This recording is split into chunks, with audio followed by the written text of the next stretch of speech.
Welcome to Nightlife, where the Knights of Last Call get around and we kind of have a casual conversation about events, topics relative to Pathfinder, tabletop role-playing games, Dungeons & Dragons, or just kind of gaming in general.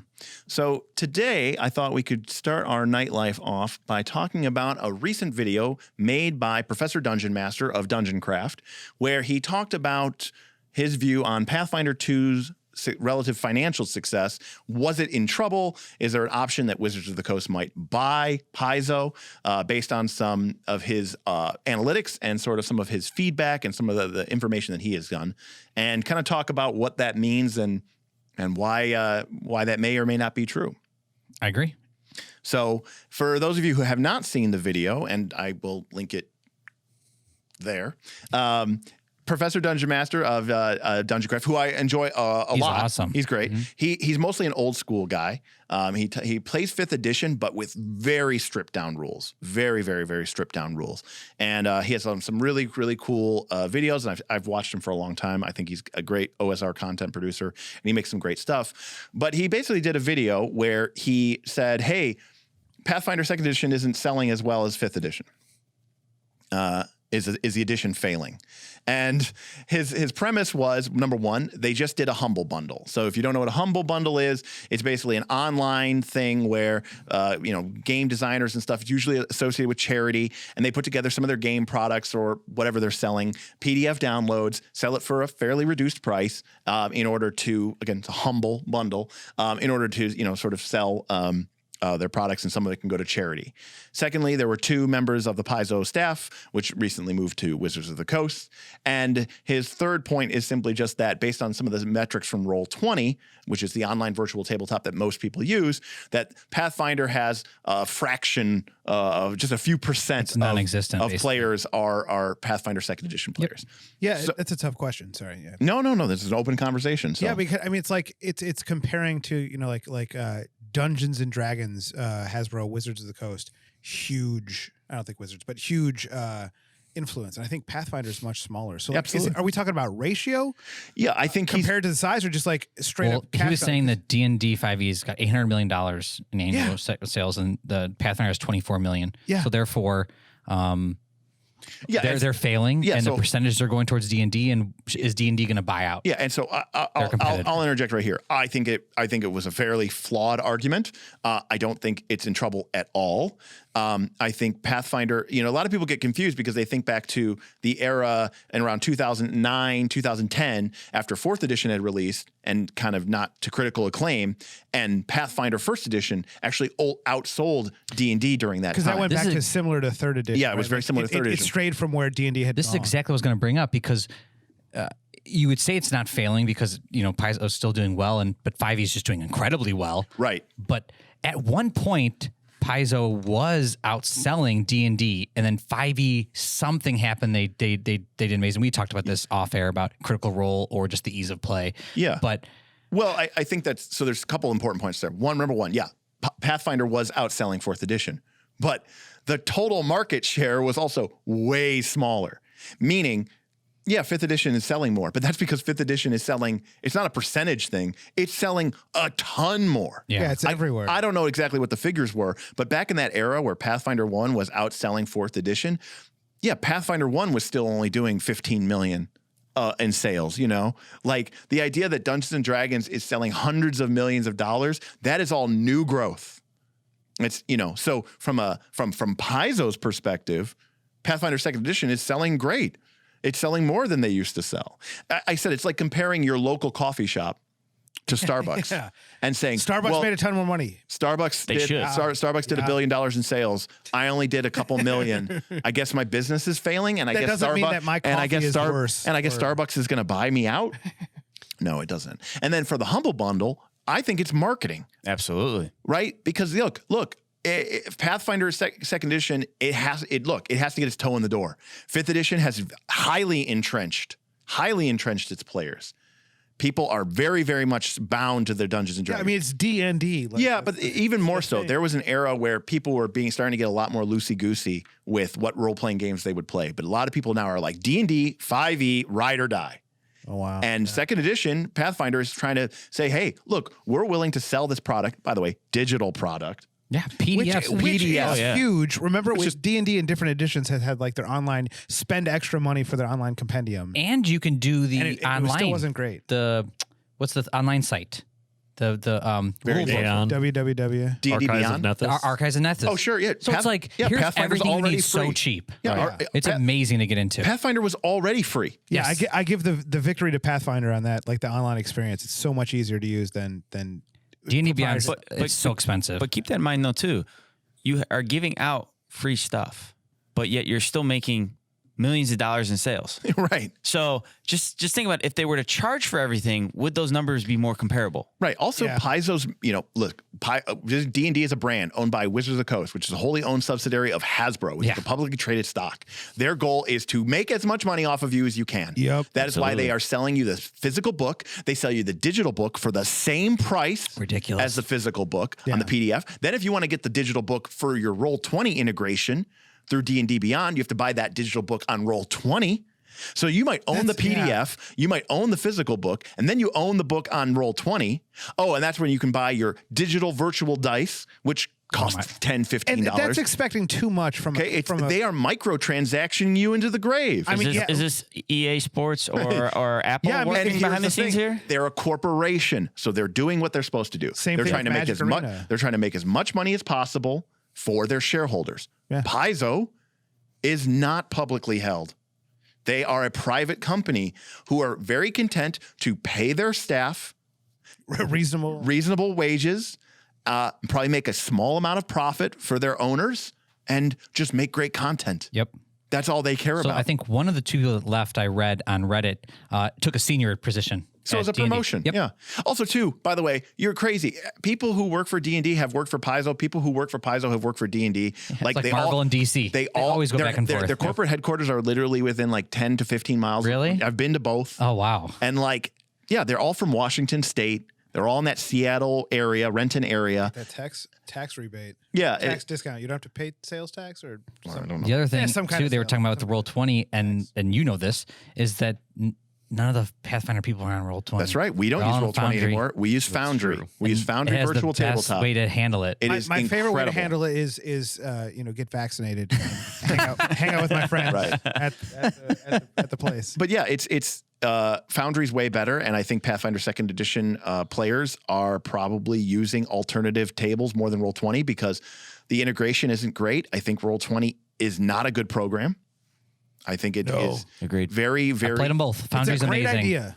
Well, it was a great idea when it came out, 15 years ago, and When you try to have it like you're trying to just represent physics and the way the world works, that makes it very hard you're trying to do too many things, and it's hard to be good at anything when you're trying to do Plus, it's a things. monthly fee. Foundry Yeah, I don't is like that. Foundry is a one-time license. Only the game master has to buy it. Like Roll20 is a money sink, and they have not put the time and the effort. Which makes sense, and D&D is comparable Well, to right. it. right. Because if we're playing D&D, I have to buy like the monster manual or the thing, and then I can get my players to play because I have everything you need. Yeah. And so I think that's similar with So the fact that Archives of Nethys is free and that you can get not just the And so searchable. the only thing that you cannot get for free for Pathfinder is the adventure paths. which makes sense because we create the world and that's free.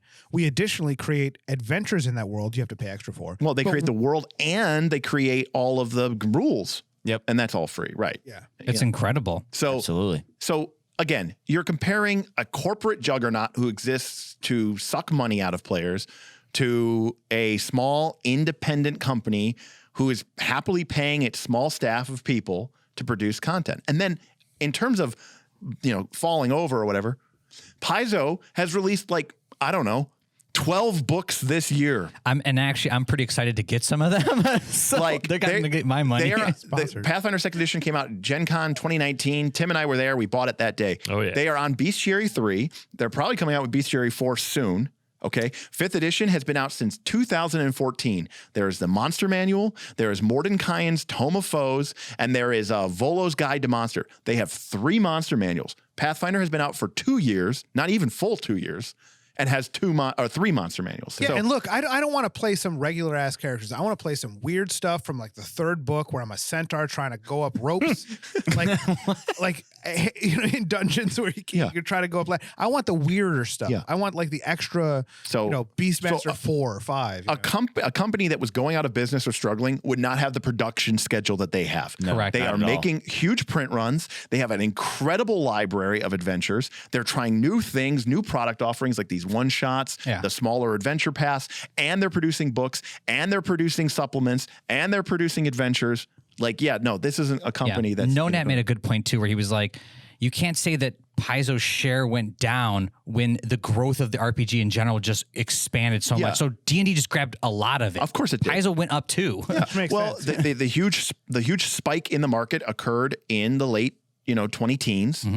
Pathfinder Second Edition did not come out till 2019, and when D&D grew, maybe because of Critical Role, maybe because of Stranger Things, maybe just because of brand awareness, RPGs grew. Let's just say they times 10. Yeah, and 5th edition grabbed the majority of that market share, but a rising tide, right, lifts all boats. Right. So Paizo is likely doing, probably my guess would be That's the why, best, best they've ever done. Ratio against itself as opposed to like in the market. Yeah. Like you should expect that Coca-Cola is always going to do the best. Yeah. But like if you're Dr. Pepper, if you're Squirt or something, if you're Pathfinder, like it doesn't mean that you're worse. It just means that like there are so many more Coca-Colas out there. There's so many more D&D. Like it's the number one thing. So seeing how you're doing with your history is more important than you with like the judge against your past performance. I mean, I'm sure Paizo would love to take 5th edition players, but I mean, again, it's just a huge market and they're doing fine. And lastly, the idea that the company is doing poorly,